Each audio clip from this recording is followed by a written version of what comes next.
And welcome back, Fire Addicts, to an episode of Travis Does Fire. Today, I got some more wood. Let me show you.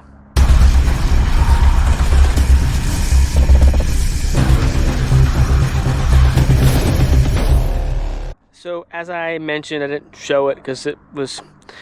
Anyway, I finally bucked up all those logs, cottonwood logs that were in my driveway up the hill, and they're all in rounds, all chunked up, ready to go.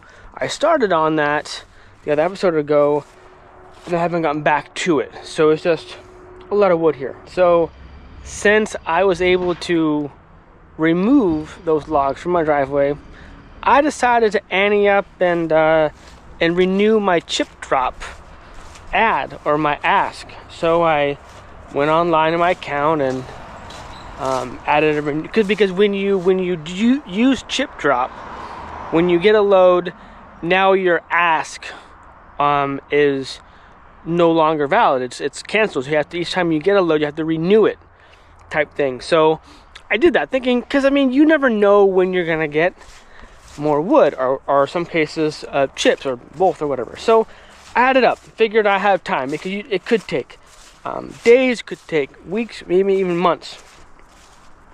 So I put it up there, and I altered it a little bit in terms of my ask. I want logs. I don't want anything punky. I don't want anything that's rotten, and I don't want any more cottonwood. So thinking that that'd be okay. Well, I'm driving home yesterday from an appointment with my son at the hospital, and I get this phone call. I don't recognize the number, so I pick it up anyway. And they're like, "Hey, I'm here with your wood." What? In my head. A ChipDrop? Yeah. Where do you want it? Oh, okay. Well, I told them there's tarps next to my garbage cans, which over there. Garbage cans are there, right? Please lay out a tarp and dump it next to the Forester. Now, my wife has a Forester, and she parks on this side of the driveway. You've seen it before in my episodes. That's her vehicle. And she parks it right here. I said, next to the Forester. And he's like, whoa, that will block the driveway. Please take the tarp next to the garbage cans, I repeated, and dump it next to the Forester, which means, in my opinion, next to is going to be like in this area here, where I usually have my wood drop, where I usually park my truck. Next to the Forester is going to be right here. Forester is going to be there. Next to Forester is here. Behind Forester would be behind it. In front of the Forester would be in front of the Forester, right? But next to was going to be on the side. I think that my communication and word choice was appropriate, because sometimes they come in a trailer. I don't have them go all the way down the driveway and dump on the lawn. A lot of people can't do that. So I just, in my ad, because sometimes I'm not home, hence the time that I got this load yesterday. Usually I'm home. If they're home, I may have them back all the way down and back, because I don't want the wood here. I want it down the hill, right? So I said, okay. So, and then I called, I said, okay, oh, so great, thank you. And then right after I hung up the phone, I forgot to ask what type of wood it is. I'm like, bummer. So I'm not sure if you can see this or not, but I may add clips from one of my doorbell cameras.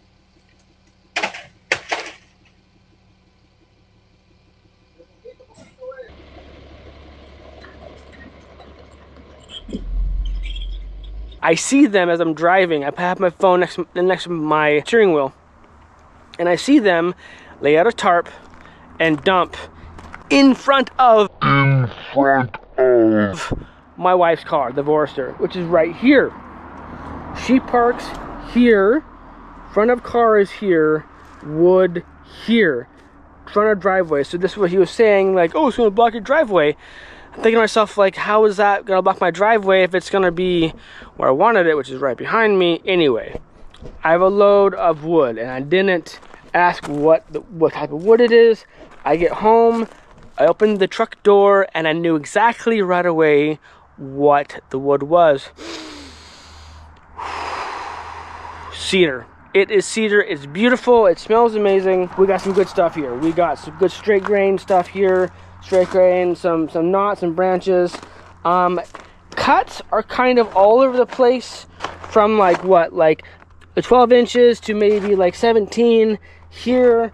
A lot of it's chunked up. I don't know how they got these bigger rounds into it was one of those chip trucks where it's a bigger box truck with a dump on it, and usually you would tow a chipper behind it, and the chipper would funnel into the back of the truck. It was one of those trucks. So I don't know how they got these bigger rounds in there. Maybe they had a machine, whatever, but definitely not what I wanted. This is my parking area. See, there had vines in it, so maybe that's why it was taken down. But anyway, I definitely have more cedar than what I can do with, but my wife can't get in and out of here. I have other things to do. I have other things planned for today, but this is now in my driveway, and I need to start to get rid of it, or to move it out of the way where it's not going to be in the way of my wife parking. So that's gonna be today's plan or episode.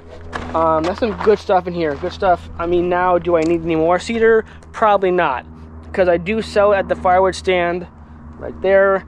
I do sell kindling. I do sell chunks. I do sell cedar. A lot of people thumb their nose up at cedar, but hey, it's wood that a lot of people want, and I have created a model that I can sell and make money off it. So, and you see behind me, we got 2 loads of premium maple. That's for my son. A guy he will come this afternoon. So he texts me every so often, every few weeks, and he gets his 2 loads, and he's happy for his sauna. Again, if you're not familiar, I sell this guy who has a small sauna in his backyard. A small little stove only takes 16-inch lengths or shorter pieces, so every piece I have to measure with a stick that's at 16 to make sure that the pieces are small enough for his wood stove. So this is going to be some premium hard maple here, ready to go for him to burn. All the shapes and sizes, but at the length that will fit in his wood stove. That's the key to make sure that your customers are happy. Make sure that they like the wood that you're selling to them, so they will keep coming back to you. Anyway, back to the chore at hand. I think at least I'm going to get those small stuff, ferry it down the hill.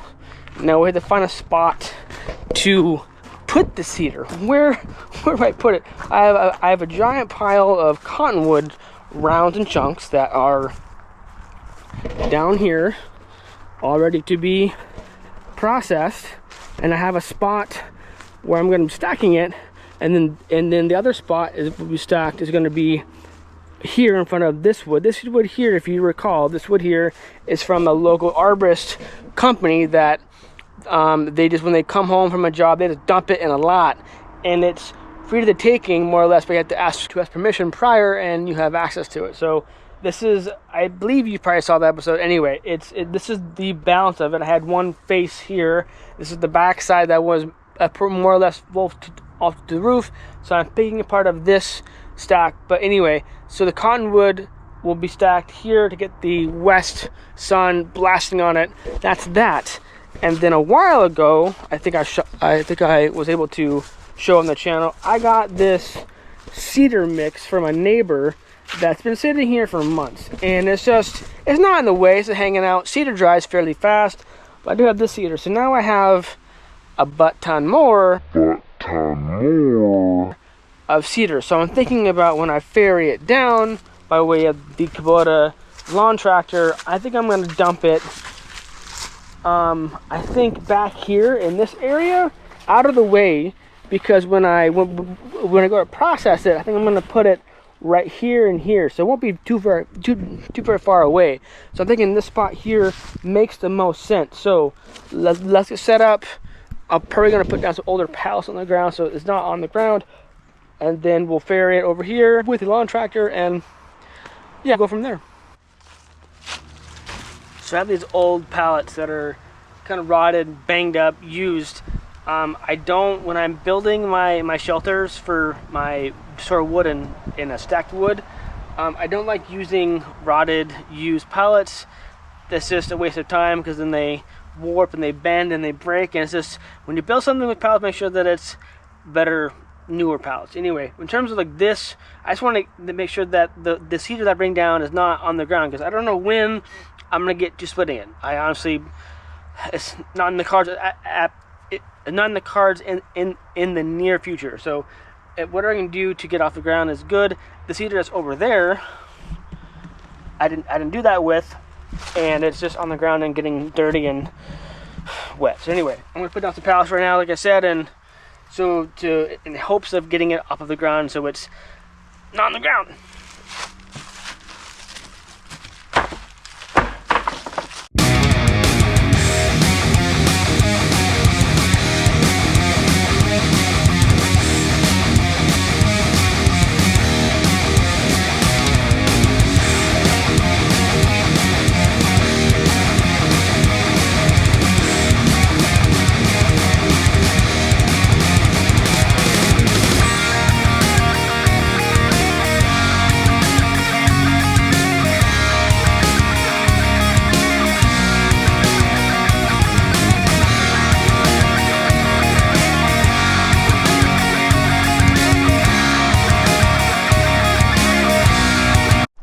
Alright, so here is one of several loads that I loaded into trailer with my Kubota lawn tractor. Here's the balance of the rounds and chunks that I have.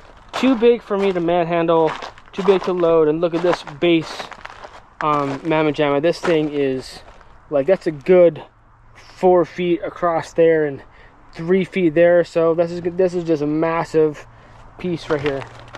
So coming around, yeah, just a bunch of bigger chunks that I would need to chunk down. I got 1 and 2 chunks over there that I can pick up, but it's holding up this base round. And hello, Red Bull can, thank you, Arborist. So yeah, I just got some bigger pieces here that are left. I could push them aside, but I think I have some time. Let's noodle, use the metal wedge. I know I owe you a test, but I want to get this out of the way because my wife is on the way to her home, and I want to make sure that she can park properly here. So let's bring this wood down, offload it. Let me get the saw out and some wedges, and let's see how much I can chunk up real quick before I need to end this episode.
you saw, I was able to get some chunks chunked up and then out of the way. So I think the approach is okay for my wife to get in, but maybe move this tarp out of the way. But it's a start. I knew I wasn't gonna get done today, but I was not anticipating this wood being dropped, as I pointed out. And I'm not complaining about the arborist. I'm not complaining about free wood. I'm not complaining about ChipDrop. It's just unfortunate that there's a I don't know what I want to say, but it's just a bummer that the wood wasn't placed where I want it to be placed. And usually I'm home, but anyway, free wood is good wood, and free wood is good wood, and I can definitely make some money off this. I just need to specify next time that I don't really need cedar, because now I have a lot of cedar. So there's some good stuff in here, and again, you may wonder why I noodle how I noodle and chunk up how I chunk up, and I want to do an episode on that, but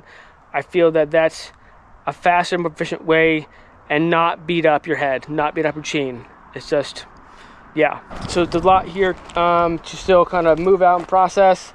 Some cedar kindling wood, some firewood, some cedar chunk wood. I'll save the bark for my bark person who gets bark from me. This should be good, but I mean, it's amazing how large this base is. It's just huge. It just amazes me. Yeah, but there's some good wood here. I'm thankful for it, and it should work out in the end for all parties. Anyway, that's it for this episode. Thank you for tuning in. I appreciate it. Until next time, life's too short to be a prick, so stay kind to one another. Rock and roll. Now be safe and keep cutting. Cheers.